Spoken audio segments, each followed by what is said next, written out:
今日も一日ご苦労様でした。このチャンネルはあなたを心地よい睡眠へと誘う朗読チャンネルです。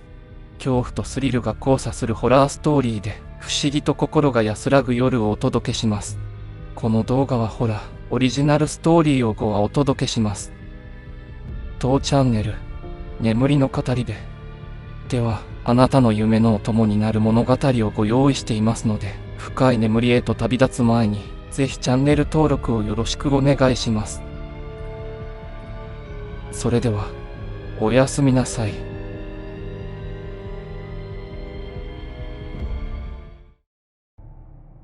亡霊の涙。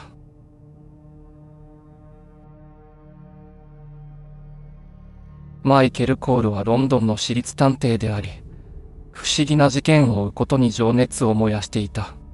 ある日、彼のもとに一通の手紙が届いた。手紙には、ロンドン郊外にある古びた孤児院について調査を依頼する内容が記されていた。依頼人は匿名であったが、その文面からは深い切実さが感じられた。この孤児院には、長年解明されない奇妙な出来事が多発しています。どうか、その真相を明らかにしてください。マイケルは興味を惹かれ、早速調査を開始することにした。孤児院の過去を調べるうちに、かつて多くの子供たちがここで育ち、その中には突然失踪した者も少なくないことが判明した。さらに、孤児院にまつわる不気味な噂も耳にした。ある晴れた日の午後、マイケルはロンドン郊外にある孤児院に向かった。そこは長い間放置されており、建物は崩れかけていて、庭には雑草が生い茂っていた。玄関の扉は重く、きしむ音を立てて開いた。孤児院の中は薄暗く、埃が積もり、長い間人の手が入っていないことが一目で分かった。マイケルはランプをつけ、慎重に一歩一歩進んだ。廊下の壁には古い写真が飾られており、そこには笑顔の子供たちと共に立つ院長の姿が映っていた。マイケルは記録室と思われる部屋にたどり着いた。そこには古い書類や日記が散乱していた。彼は一冊の古びた日記を手に取り、慎重にページをめくった。日記には、かつて孤児院で起こった奇妙な出来事や、夜な夜な現れる亡霊の目撃談が詳細に記されていた。ここには何かがある。何か普通ではないことが。マイケルは日記を読み進めるうちに、かつてここで暮らしていた子供たちが次々と不思議な状況で失踪していたことを知った。その失踪事件の裏には、孤児院にかけられた呪いの存在があるのではないかと考え始めた。彼は日記に書かれた亡霊の目撃情報をもとに、孤児院の中をさらに探索することを決意した。夜の闇が孤児院を包み込む中、マイケルは真実を求めて進み続けた。この孤児院には、まだ解明されていない秘密が眠っている。そう自分に言い聞かせながら、マイケルは孤児院の奥深くへと足を踏み入れた。彼の心には恐怖と同時に、真実を明らかにするための強い決意が燃えていた。マイケルは孤児院の古い記録を調査し、かつてここで暮らしていた子供たちの不思議な失踪事件について知る。彼は書類や日記を丹念に読み解き、過去の出来事を再構築していった。日記には、孤児院で起こった奇妙な出来事や亡霊の目撃談が記されていた。特に、ある日記の持ち主が綴った言葉が彼の心を捉えた。毎晩、廊下を歩く足音が聞こえる。誰もいないはずなのに、振り向くとそこに影が立っている。マイケルはその日記の記述をもとに、孤児院の中をさらに詳しく探索することに決めた。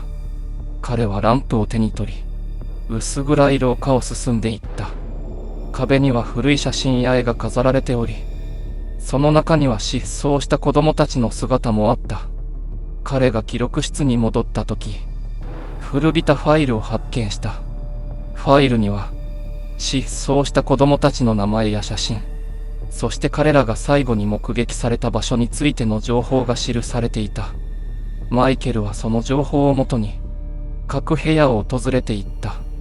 孤児院の一室に入ると、床に散らばった古いおもちゃや衣類が目に入った。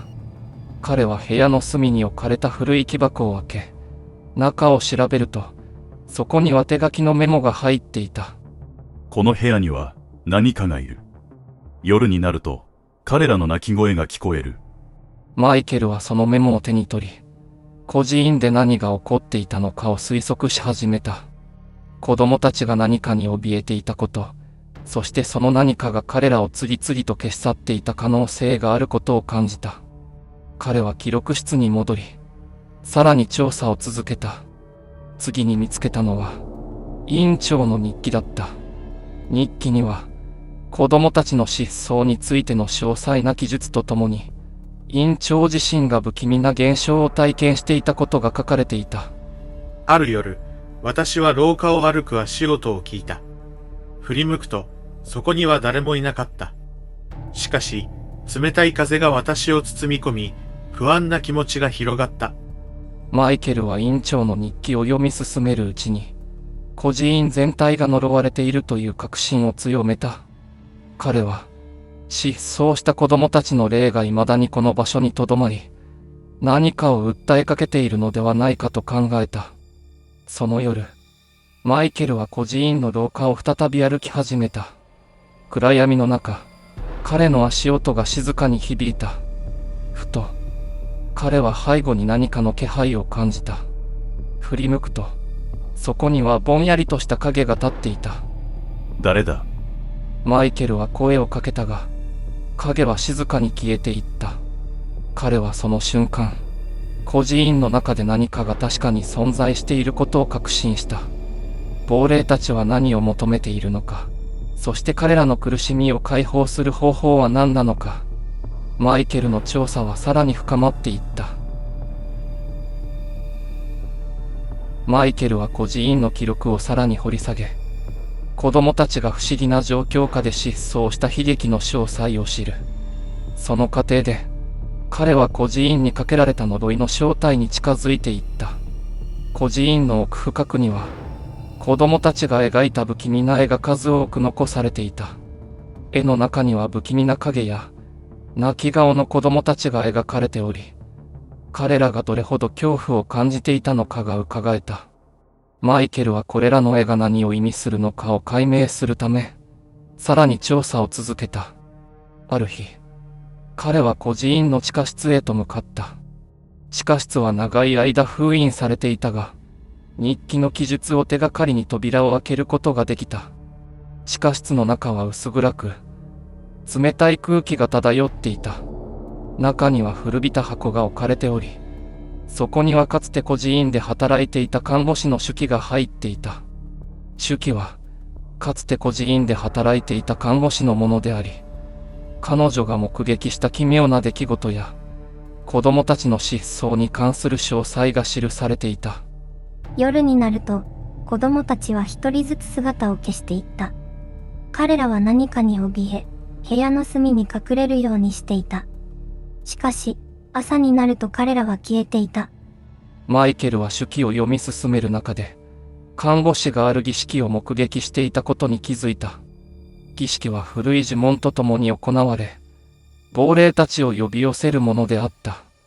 看護師はその儀式が子供たちの失踪に関与しているのではないかと考え、日記にその詳細を記していた。院長は何かを隠している。彼はこの場所に何かを呼び寄せ、その結果、子供たちは姿を消した。マイケルは手記に書かれた儀式の詳細をもとに、孤児院の呪いを解くための方法を探し始めた。彼は古い書物や文献を調査し、呪いを解くための儀式を再現する決意を固めた。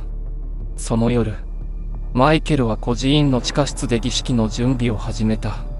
彼は必要な道具や材料を集め、手記に書かれた呪文を唱える準備を整えた。地下室の中は静まり返り、彼の心には緊張と期待が入り混じっていた。これが最後のチャンスだ。マイケルは自分にそう言い聞かせ、儀式を開始した。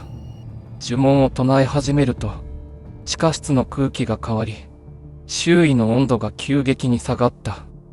冷たい風が吹き抜け、薄暗い中で影が揺れ動き始めた。彼は恐怖を感じながらも、呪文を唱え続けた。突然、亡霊たちの姿が現れ、彼の周囲を取り囲んだ。彼らは悲しげな表情でマイケルを見つめていたが、その目には希望の光が宿っていた。どうか、安らかに眠ってください。マイケルは最後の呪文を唱え終えると、地下室全体が輝きに包まれ、亡霊たちは静かに消えていった。その瞬間、孤児院の呪いが解かれ、子供たちの魂は安らぎを得た。マイケルは安堵の息をつきながら孤児院を後にした。マイケルは孤児院にかけられた呪いを解くための儀式を終えたが、その詳細な解明と呪いの正体を完全に把握するための調査はまだ続けていた。彼は古い記録や文献をさらに掘り下げ、呪いがどのようにしてかけられたのか、そしてそれを解くための方法を見つけるために、過去の儀式や魔法について詳しく調べ始めた。彼は図書館やアーカイブを訪れ、古代の呪術や儀式に関する書物を読み漁った。やがて、彼はある古い魔術書に行き着いた。その本には、亡霊を呼び寄せる呪いと、それを解くための儀式について詳細に記されていた。マイケルはその本をもとに、孤児院で行われた儀式を解明しようと決意した。ある晩、マイケルは孤児院の記録室にこもり、魔術書を手に取った。彼は呪いを解くための手順を慎重に読み進め、その儀式を再現するための準備を始めた。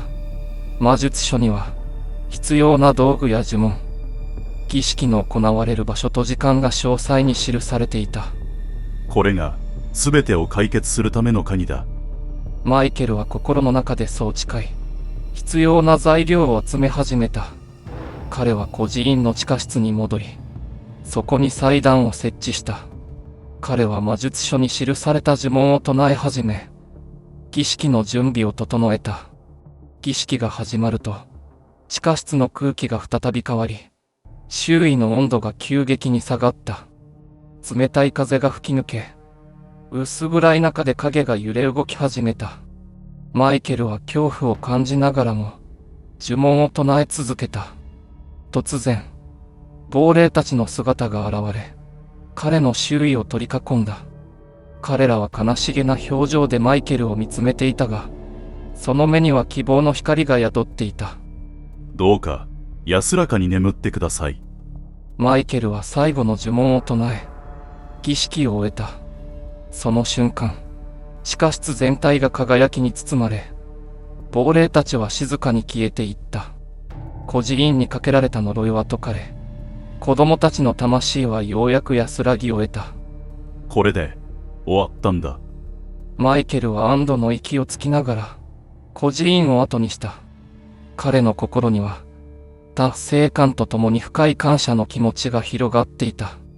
彼は孤児院での出来事を記録に残し、二度と同じ悲劇が繰り返されないようにすることを誓った。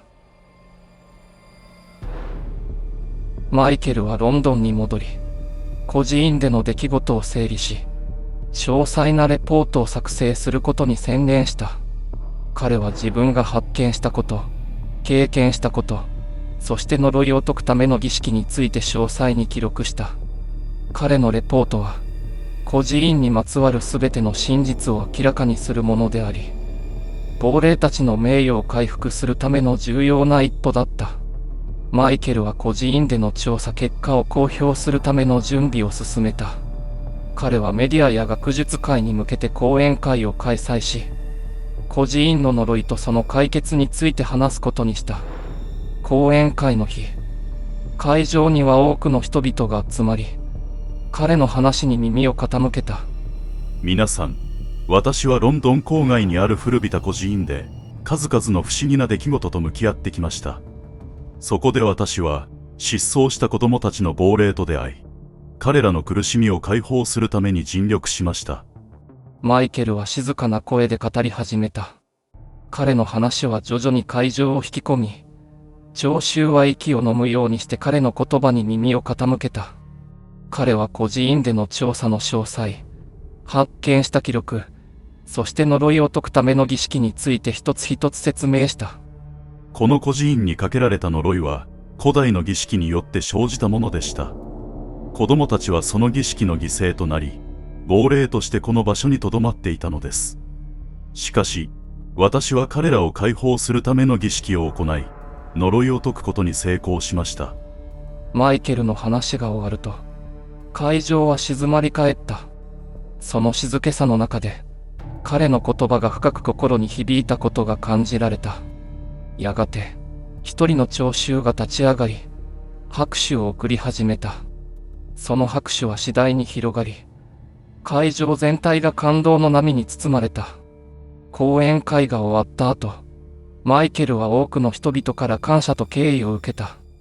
彼の調査と勇気ある行動が、多くの人々の心を動かしたのだった。彼は孤児院の真実を明らかにすることで、亡霊たちの名誉を回復し、同時に自分自身も成長することができたと感じた。これで、亡霊たちは安らかに眠ることができる。マイケルは心の中でそうつぶやき、孤児院での出来事を振り返った。彼は自分の使命を果たし、新たな冒険に向けて準備を整えることを決意した。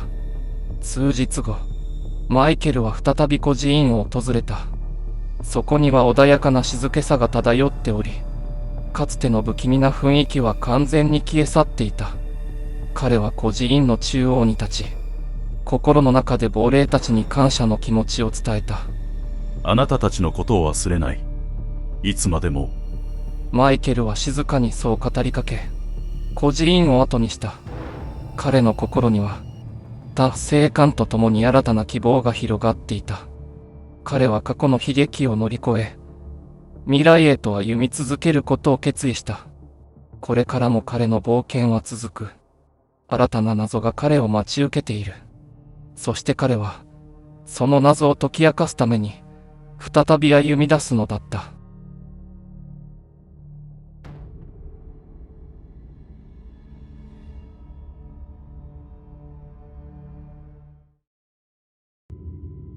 夜勤の階段。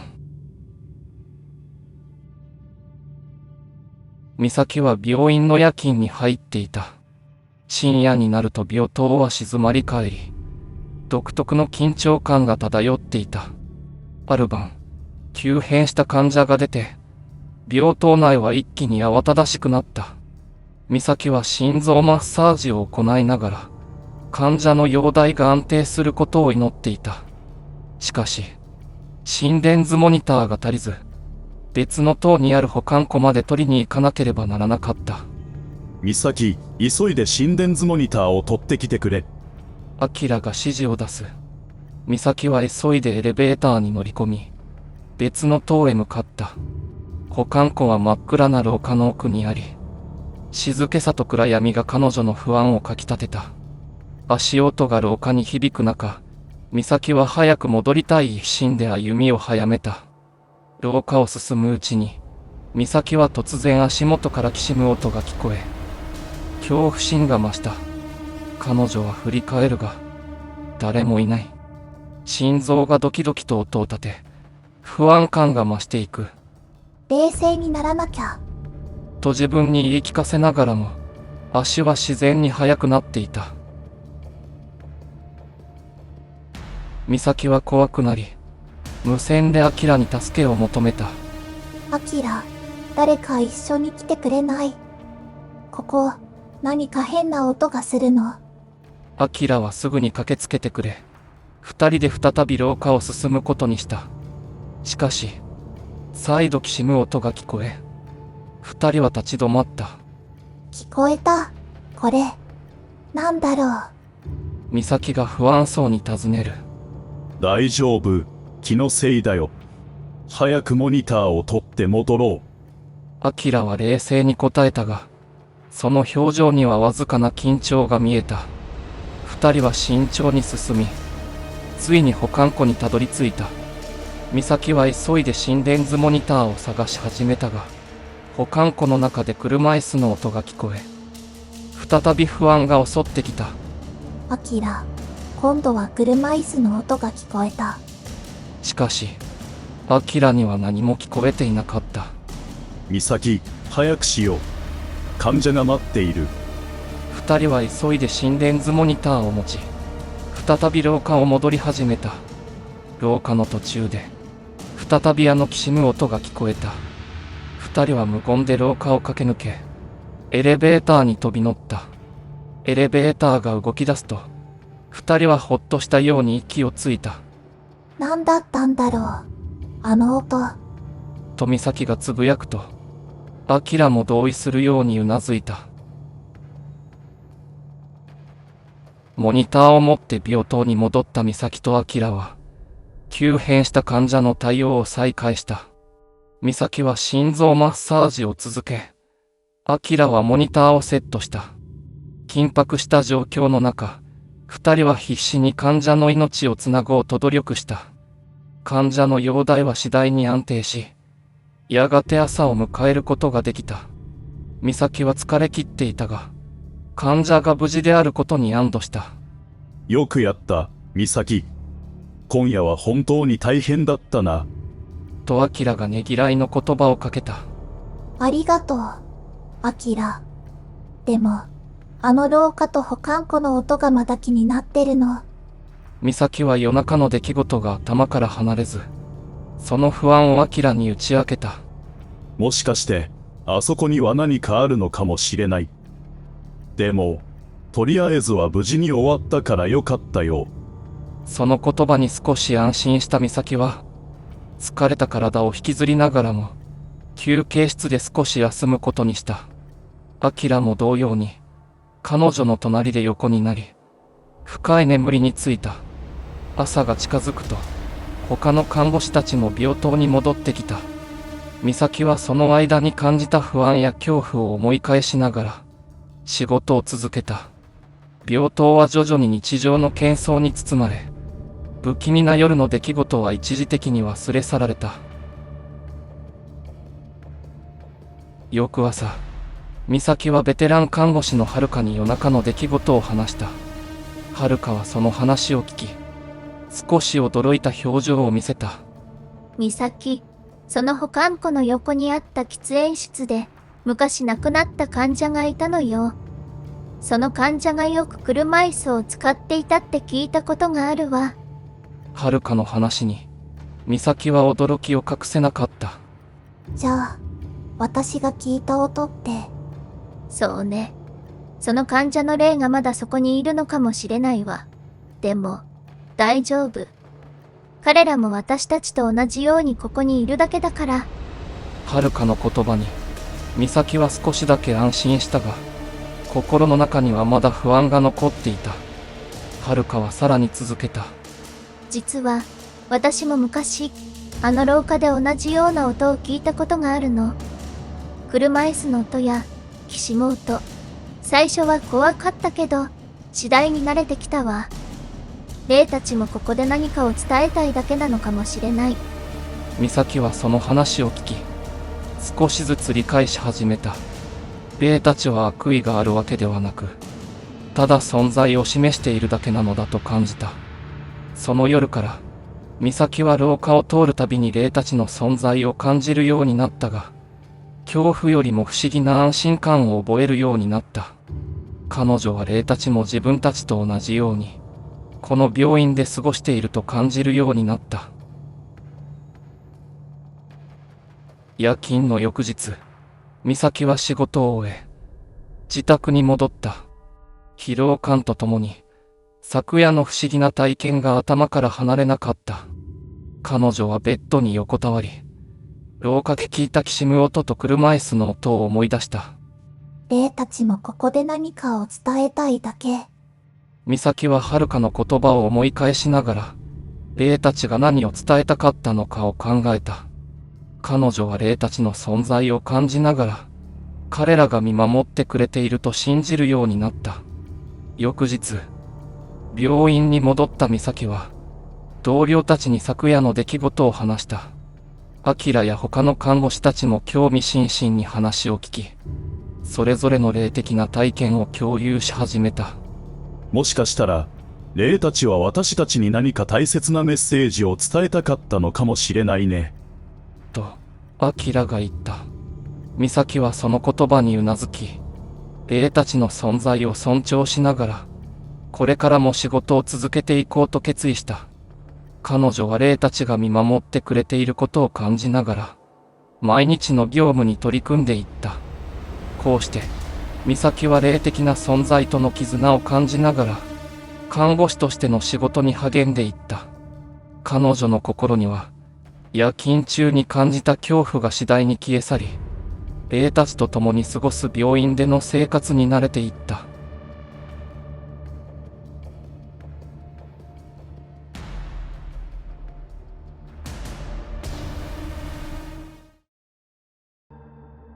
死神のか千夏は健康そのものだったが、ある日突然重病に倒れた。高熱と激しい痛みが彼女を襲い、家族は慌てて救急車を呼んだ。病院に搬送された千夏は、すぐに入院し、精密検査を受けることになった。医師たちは千夏の状態を見て、深刻な病気の可能性を示唆した。病室のベッドに横たわる千夏は、意識が朦朧とする中で奇妙な夢を見始めた。夢の中で、彼女は黒いフードをかぶった死神と対峙していた。死神は冷たい目で千夏を見つめ、その鎌を振りかざしてきた。千夏は必死に抵抗しようとしたが、次第に力が抜けていった。これはただの夢。千夏はそう自分に言い聞かせながらも、その夢のリアリティに恐怖を感じていた。夢から目覚めた後も、その恐怖は消えず、彼女の心に深く刻まれた。入院生活が始まり、千夏の病状は安定せず、不安な日々が続いた。家族は毎日見舞いに来て、千夏を励ましたが、彼女の心には常に夢の中の死神の影がつきまとっていた。特に夜になると、その恐怖は一層強まり、千夏は眠ることすら恐れるようになっていた。彼女は家族の前では笑顔を見せるが、その裏には深い恐怖と不安が隠されていた。入院生活が続く中、千夏は連日同じ夢を見るようになった。毎夜、彼女は夢の中で死神と戦うが、その戦いは次第に厳しさを増していった。死神の冷酷な目と鋭い鎌に対抗する力が、千夏の体から徐々に奪われていった。お願い、負けないで。息子の太一は母親の寝顔を見ながら、心の中で祈り続けた。しかし、千夏の病状は日に日に悪化していった。夢の中での死神との戦いが現実の病状にも影響を与えているかのようだった。医師たちは治療を続けるが、千夏の体力は限界に近づいていた。千夏の夢の中での戦いは、次第に彼女自身の命を削るものとなっていた。死神の鎌が彼女の体に触れるたびに、千夏の現実の体は痛みを感じ、力を失っていった。ある夜、夢の中で千夏はついに死神に負けてしまった。死神の鎌が彼女の体を貫く瞬間、千夏は目を覚ました。冷や汗でびっしょりとなった彼女は、自分の体がまるで鉛のように重く感じた。夢の影響は現実にまで及んでいた。家族は千夏の変化に気づき、不安を募らせた。太一は母親のためにできる限りのことをしようと決意し、毎日病室に通った。彼は母親の手を握り、励ましの言葉をかけ続けたが、千夏の体力は日に日に弱まっていった。家族全員が千夏の回復を願っていたが、彼女の体力は限界に達していた。千夏の病状が悪化する中、家族は彼女を支えるために病室に集まった。太一は学校を休み、母親のそばに付き添った。千夏の妹である恵美もまた、彼女のために祈りを捧げ続けた。恵美は霊的な体験に敏感であり、千夏の夢の話を聞いて不安を感じていた。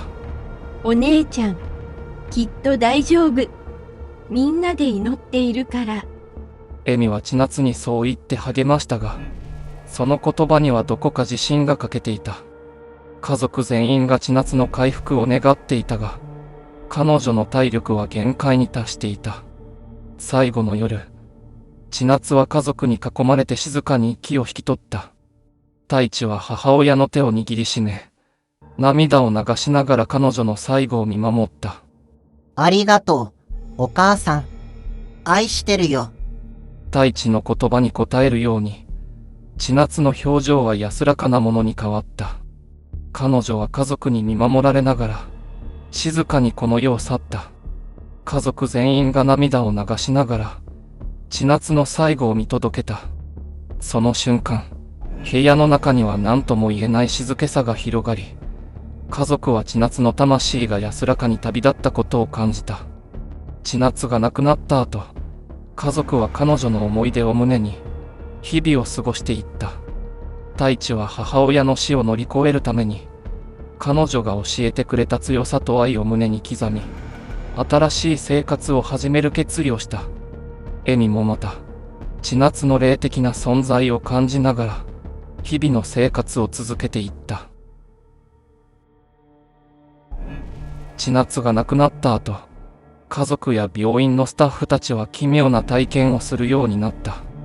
千夏が入院していた病室では、夜になると冷たい風が吹き抜け、誰もいないはずのベッドの上に誰かが座っているような感覚があった。また霊的な現象が起きたみたいです。ある看護師が同僚にそう話すと、他のスタッフも同様の体験をしていることを告白した。病院では千夏のように死神を見る患者や、霊的な現象を体験するスタッフが増え始めた。病院全体に不気味な雰囲気が漂い始めた。太一もまた、母親が亡くなった後、何度か不思議な体験をした。夜中に目が覚めると、部屋の隅に千夏の姿が見えることがあった。彼女は微笑みながら太一を見つめていたが、その姿はすぐに消えてしまった。お母さんが見守ってくれているのかな。太一はそう感じながら、母親の存在を身近に感じ続けた。家族全員が霊的な現象に対する恐怖を乗り越え、千夏の魂が見守ってくれていると信じるようになった。病院の不思議な現象は続き、千夏が亡くなった病室では、時折彼女の姿が見えるという噂が広まった。看護師や患者たちは、その現象を恐れることなく、むしろ千夏が見守ってくれていると感じていた。病院全体が彼女の魂によって癒されているかのようだった。千夏の死後、家族は彼女の思い出を胸に日々を過ごしていた。太一は母親の教えを胸に、学校生活に戻り、友人たちと過ごす時間を大切にした。彼は母親が見守ってくれていると感じながら、前向きに生きる力を得ていた。ある日、太一はふと母親のことを思い出し、彼女の遺品を整理していた。その中で、母親が愛用していたペンダントを見つけた。太一はそのペンダントを手に取り、母親がいつも自分を見守ってくれていると感じた。お母さん、僕は大丈夫だよ。ありがとう。太一は心の中で母親に語りかけ、彼女の愛と支えを感じながら、これからの人生を歩んでいく決意を新たにした。家族全員が千夏の存在を感じながら、互いに支え合い、見えざる絆を信じて生きていった。病院でも、千夏の霊的な存在が見守る中、患者やスタッフたちは安心して過ごすことができた。彼女の魂は病院全体を包み込み、癒しと安らぎをもたらしていた。霊的な存在が見守る中、家族や病院の人々は新たな日々を迎え、前向きに生きていった。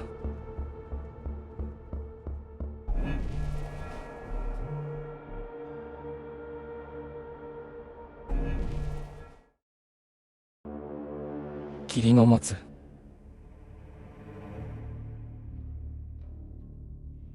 1576年の春、戦国時代の混乱の中、城は敵の猛攻を受けていた。城の中は混乱の渦に巻き込まれ、燃え盛る炎と戦の叫び声が響いていた。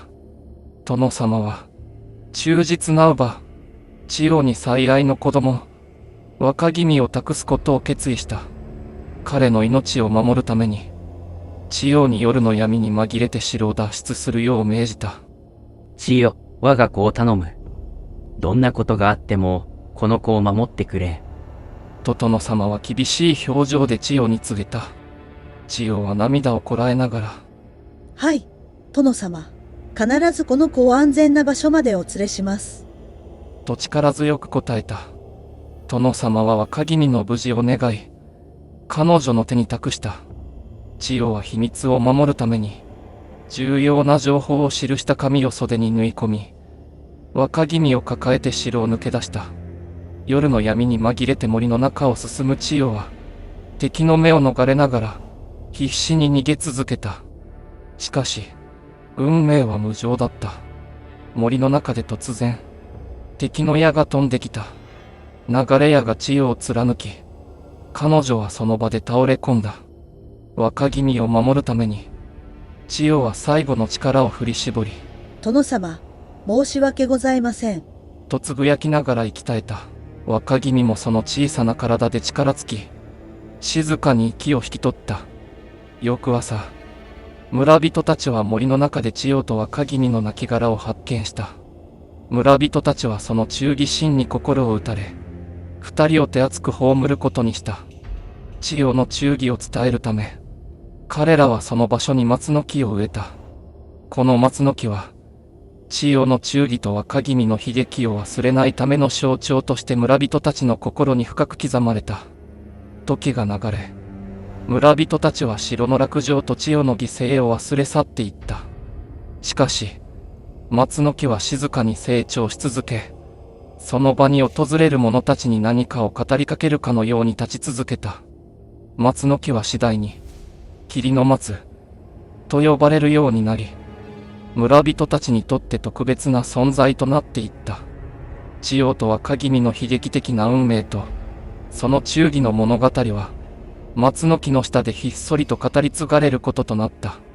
そして、時が経つにつれ、村人たちはこの霧の松の不思議な力に気づき始めるのであった。村の中心には、祭りの準備で賑わう市場が広がっていた。秋の澄んだ空気の中、村人たちは笑顔で買い物を楽しんでいた。その中にひときわ目を引く美しい娘、政子がいた。政子は鮮やかな着物を身にまとい、家族のために食材やお祭りの飾りを買い揃えていた。彼女の笑顔は、村の誰もが知る明るさで、周囲の人々に幸せをもたらしていた。夕暮れが近づくと、政子は市場での買い物を終え、家路を急いだ。袋を抱え、足早に歩く政子の前には、霧が立ち込め始めた。村外れの森に差し掛かると、ひんやりとした空気が彼女の肌を撫でた。政子は霧の中を進み、やがて松の木の下にたどり着いた。その松の木は、村で、霧の松、として知られていた。伝承によれば、かつての乳母、千代と若君が葬られた場所であったが、政子はその話を半信半疑で聞いていた。だが、その日の松の木は何か異様な気配を放っていた。政子が木の下を通り過ぎようとした瞬間、急に冷たい風が吹きつけた。何かがいる。政子は背筋を伸ばし、恐る恐る周囲を見渡した。しかし、視界は霧で遮られ、何も見えない。不安が募る中、彼女は急いでその場を立ち去ろうとした。しかし、その瞬間、冷たい手が彼女の肩を掴んだような感覚が襲った。キャー。政子は驚きと恐怖で叫び声を上げ、地面に倒れ込んだ。気がつくと、自分の袖がなくなっていることに気づいた。彼女は必死に周囲を探したが、袖はどこにも見当たらなかった。一体、何が？家に戻った雅子は、自分の袖がなくなっていることに驚愕し、不安が募った。その夜、雅子は高熱を出し、布団に伏せることになった。両親は心配し、彼女の看病に明け暮れたが、熱は一向に下がらなかった。夜になると、雅子は恐ろしい悪夢にうなされるようになった。夢の中で彼女は、かつての乳母、千代の亡霊と出会った。千代は戦で果たせなかった使命を語り、雅子に助けを求めた。お願いです。私の無念を晴らしてください。千代の声は悲しみに満ちていた。雅子は夢の中で何度も千代の訴えを聞き、その度に恐怖と哀れみの感情が交錯した。彼女は父親に夢の内容を話し、千代の願いを伝えた。お父さん、私は毎晩、同じ夢を見るのです。千代様が私に訴えてくるのです。父親は雅子の話を信じ、村の人々に相談することにした。しかし、雅子の高熱は下がらず、彼女は日に日に弱っていった。村人たちは雅子の話を聞き、霧の松に何かが起きていることを察した。村の長老は、千代と若君の忠義の話を再び村人たちに語り、彼らの霊を鎮めるための儀式を行うことを提案した。しかし、儀式の準備が進む中、雅子はその短い生涯を終えた。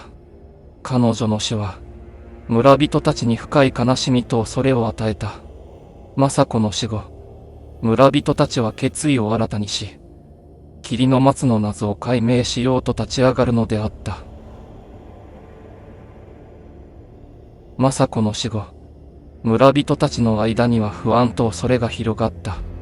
霧の松に近づくと命を落とすという噂は瞬く間に広まり、夜になると誰もその木に近づかなくなった。雅子の死に関する話はどこか神秘的で恐ろしいものとなり、村の中で囁かれるようになった。ある日、村の剣道の達人である伊藤が立ち上がった。彼は50歳を過ぎてもなお、鍛錬を続ける強い男だった。村を守る責任を感じ、雅子の死に対して行動を起こす決意をした。伊藤は村の長老や人々に対し、私が霧の松の謎を解き、村を救う。と誓った。伊藤は夜になると、一人で霧の松へ向かった。月明かりがかすかに照らす道を進み、霧の松に近づくにつれて、冷たい風が彼を迎えた。木の下に立つと、背筋に冷ややかな感覚が走った。伊藤は深呼吸をし、心を落ち着けた。何者かがここにいるなら、姿を現せ。伊藤は声を張り上げ、霧の中に向かって呼びかけた。その時、冷たい手が彼の肩を掴んだような感覚が再び襲った。振り返ると、そこには薄暗い影が揺らめいていた。伊藤は剣を抜き、構えた。私はこの村を守る者だ。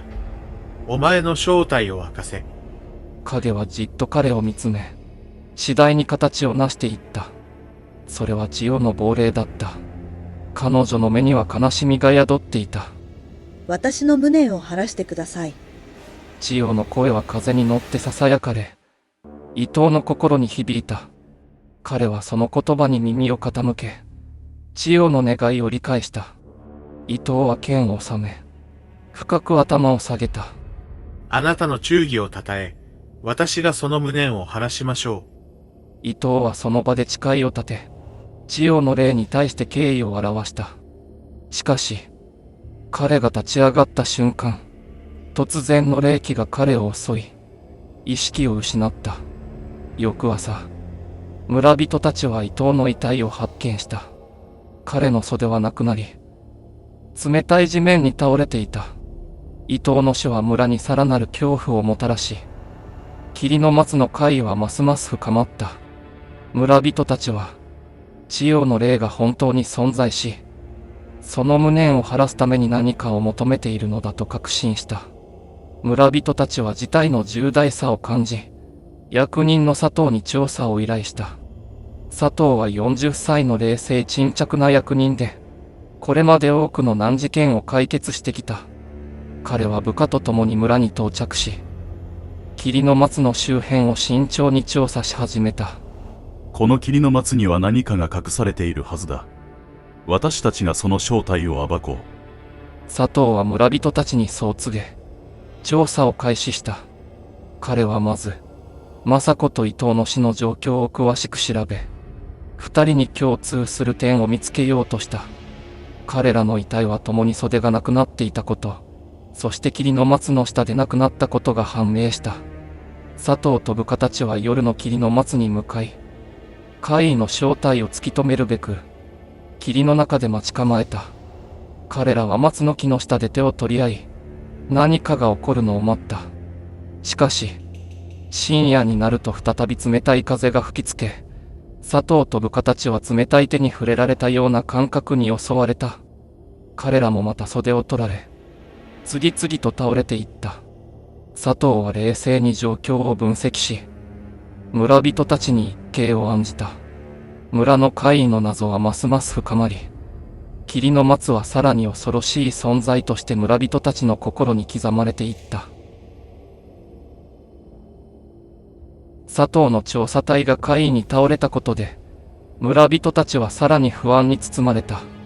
佐藤は怪我を負いながらも生き延びたが、部下たちを失ったことに深い悔恨の念を抱いていた。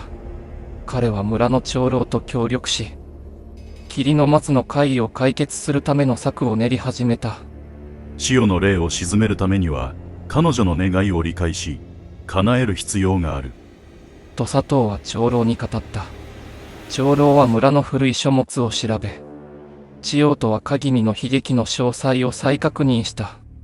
書物には、千代が袖に縫い込んだ秘密の情報についての記述があった。佐藤はこの情報が鍵になると確信し、村人たちに協力を求めた。村人たちは集まり、佐藤の指示のもと、千代の霊を鎮めるための祠を霧の松の根元に建てることに決めた。祠の設計は、千代の忠義と若君の魂を慰めるために細心の注意を払って行われた。村の大工たちは昼夜を問わず働き、立派な祠を完成させた。祠の完成を祝い、村人たちは儀式を行った。長老が祭壇に立ち、祠の前で祈りを捧げた。千代様、若君様、どうかこの祠で安らかにお眠りください。我々はあなた方の忠義を永遠に忘れません。長老の祈りに続き、村人たちも一斉に手を合わせ、心を込めて祈った。祠の前には政子の家族や伊藤の遺族も集まり、彼らの犠牲に感謝の意を表した。祠が建てられてから数日後、村人たちは霧の松に変化が訪れたことに気づいた。これまで不気味な雰囲気を漂わせていた松の木は、穏やかな空気に包まれるようになった。夜に近づいても冷たい気配は感じられず、村人たちは次第に恐怖心を薄れていった。佐藤は祠の前で村人たちと共に霊を鎮める儀式を行った。彼は千代の霊に対して心からの謝罪と感謝を述べ、彼女の忠義に対して敬意を表した。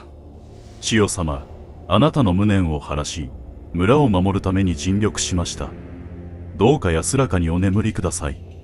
佐藤の言葉に、村人たちは深くうなずき、千代の霊がついに安らぎを得たことを感じた。祠の建立と霊を鎮める儀式の後、村は再び平穏を取り戻した。霧の松は、千代松、と呼ばれるようになり、村人たちはその木を敬い、毎年祠で感謝の祈りを捧げるようになった。村は再び活気を取り戻し、秋の祭りも無事に開催された。村人たちは佐藤と長老に感謝し、彼らの尽力によって村が救われたことを称えた。佐藤は村を離れる前に、長老には彼の言葉を告げた。これからも村を守り続けてください。私もあなた方の忠義と勇気を忘れません。長老は深く頭を下げ、佐藤に感謝の意を表した。佐藤様、あなたの助けによって村は救われました。我々もあなたの勇気を忘れません。こうして、村は新たな始まりを迎えた。千代松は村の象徴として成長し続け、村人たちの心に永遠に刻まれることとなった。霧の松、今は、千代松、と呼ばれるその木の下で、村は再び平穏を取り戻していた。毎年秋になると、村人たちは祠の前で感謝の祈りを捧げるようになった。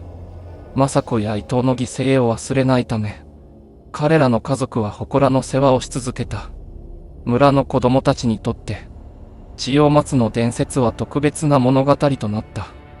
彼らは大人たちから、千代と若君の悲劇、政子と伊藤の勇気について聞かされ、祠を訪れるたびにその教えを胸に刻んだ。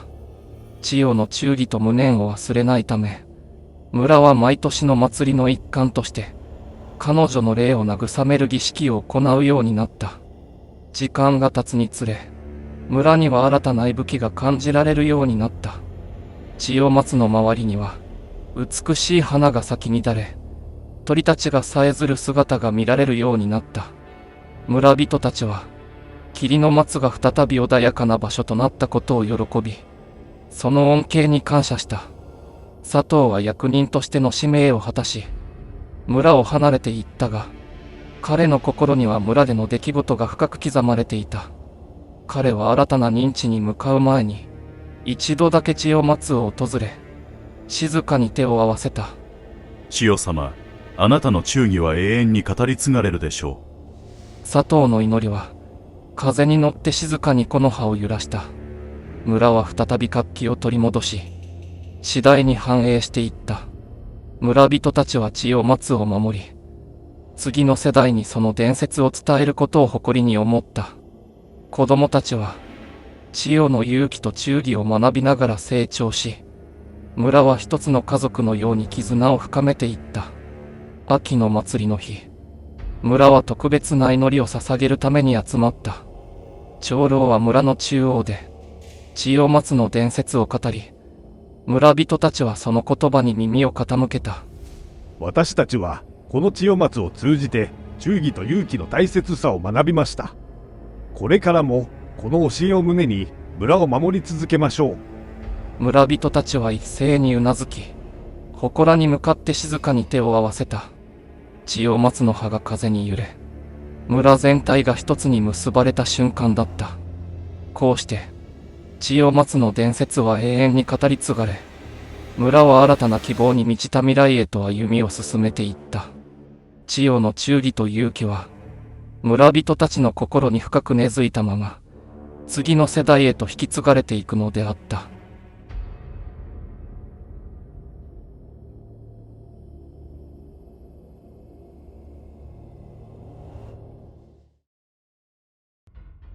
霊の導き。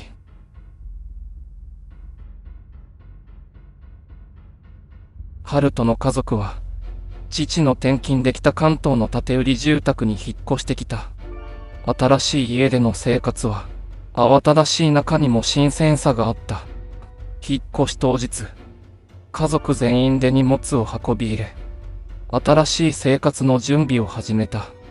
母の明美は、幼い頃から霊感が強かった。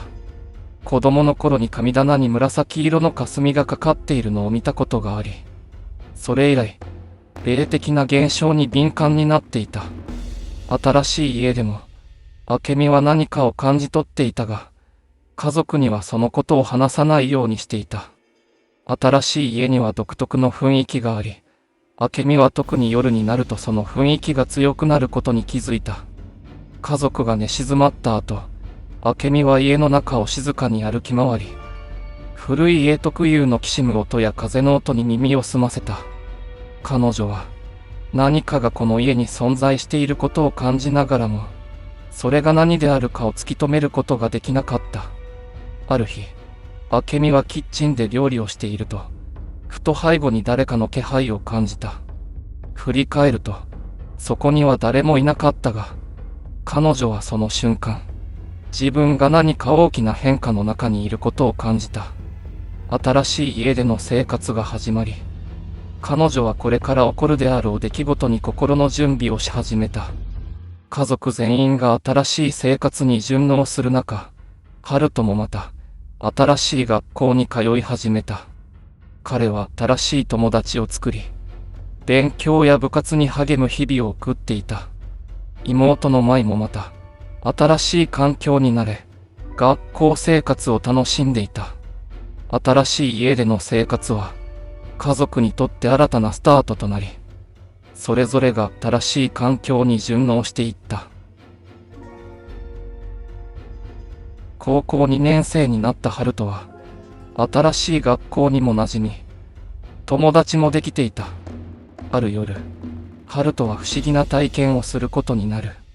深夜、ふと目が覚めると、全身が動かないことに気づいた。金縛りに遭っているのだ。これは金縛りってやつか。春人は心の中でつぶやき、なんとか体を動かそうと試みたが、全く動かない。唯一動かせるのは首だけだった。妹の前の方を見ると、見慣れない白い老人の姿が見えた。その老人は怖いというよりも、どこか懐かしい感じがした。老人の優しい目を見つめていると、春人は不思議と安心感に包まれた。彼は直感的に、その老人が亡くなった祖父の霊だと感じた。おじいちゃん？春人は心の中で呼びかけたが、老人は何も言わずにただ静かに見守っているだけだった。やがて老人の姿は消え、春人は金縛りから解放された。彼はそのまま深い眠りに落ちた。翌日、春人は学校に行き、友達に昨夜の出来事を話すかどうか迷った。しかし、友達が霊的な話に興味を持っていることを思い出し、勇気を出して話すことにした。昨夜、金縛りにあってさ、部屋の中に白い老人の姿が見えたんだ。怖くはなかったけど、不思議な体験だった。友達は興味津々に話を聞き、自身の心霊体験を語り始めた。春人は、自分だけが特別な体験をしているわけではないと感じ、少し安心した。その夜、春人は再び金縛りに遭うことを恐れながらも、祖父の霊が見守ってくれていると信じ、安心して眠りについた。翌朝、春人は母に夜の出来事を話すことにした。朝食の席で、彼は明美に向かって語り始めた。昨夜、金縛りにあったんだ。それで、部屋の中に白い老人の姿が見えたんだ。怖くはなかったけど、なんだかおじいちゃんみたいだった。明美は驚いた表情を浮かべたが、次第に寂しそうな顔になった。そう。私のところには来なかったのね。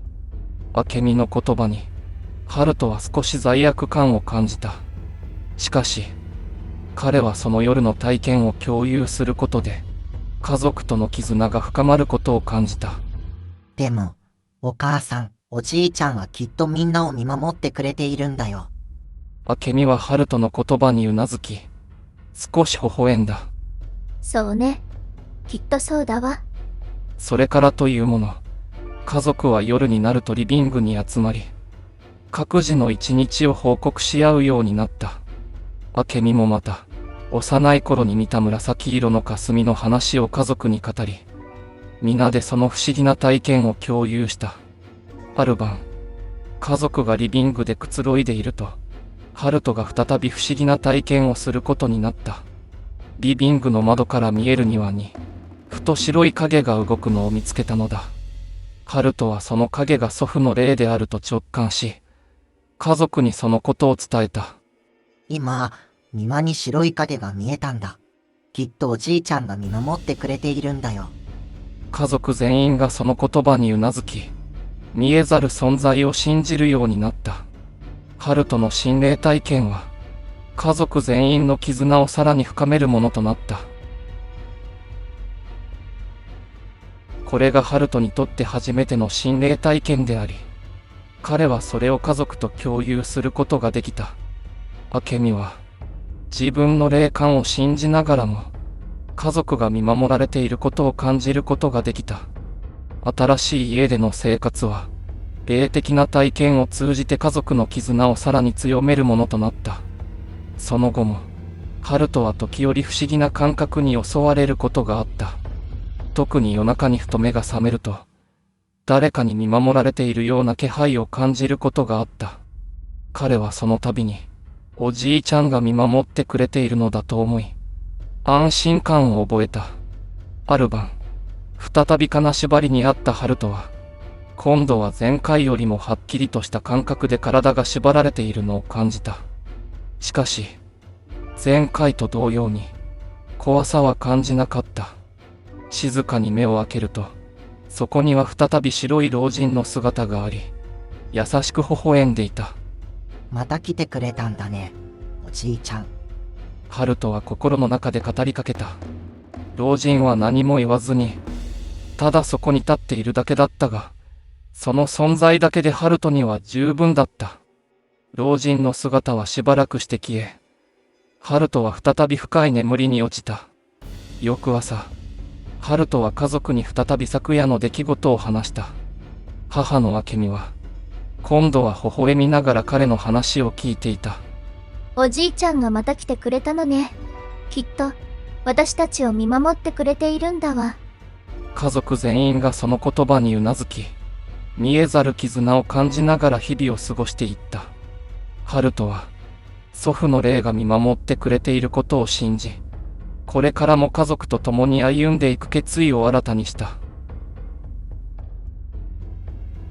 新しい家での生活が続く中、家族は互いに支え合いながら日々を過ごしていた。ハルトは祖父の霊が見守ってくれていることを感じながら、学校生活や友人関係も順調に進んでいった。舞もまた、新しい環境に完全に適応し、元気に過ごしていた。ある日、明美はふと感じた不思議な感覚をハルトに話した。最近、家の中が前よりも穏やかになった気がするの。おじいちゃんが私たちを見守ってくれているからかしら。ハルトも同意し、家族全員が祖父の霊の存在を感じることで、心の中に安定感を持つようになった。見えざる絆が家族全員を結びつけていることを確信しながら、日々の生活を大切に過ごすようになった。その後も家族は、毎晩リビングで集まり、一日の出来事を話し合う時間を大切にした。心霊体験を通じて、家族の絆はさらに深まり、見えざる存在に対する感謝の気持ちが強まった。ある晩、ハルトはふと夜中に目を覚ました。静かな家の中で、彼は再び誰かに見守られているような感覚を覚えた。祖父の霊がそばにいると確信し、ハルトは静かに目を閉じて再び眠りに落ちた。こうして、家族は新しい家での生活を続けながら、見えざる存在に見守られながら日々を過ごしていった。霊的な体験を通じて、家族の絆はさらに強固なものとなり、新たな生活が始まっていくのであった。